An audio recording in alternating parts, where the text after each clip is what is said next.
Oh, bakit may nilagang itlog to? Dito na naman siya. Oh, basta may ganyan ano. Oh, alam na, nilagaan na ng itlog ng lolo. Ayan oh. Ayan oh. Dito na naman siya inatid. Agay, agay, agay. Ay, hello. Hello.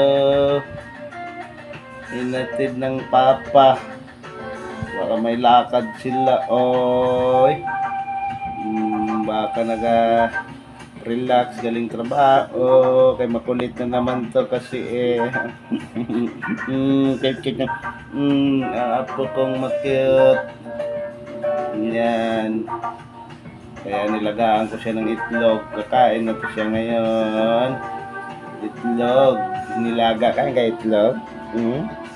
Kain ka, apo ko? Ang lablab ni lolo.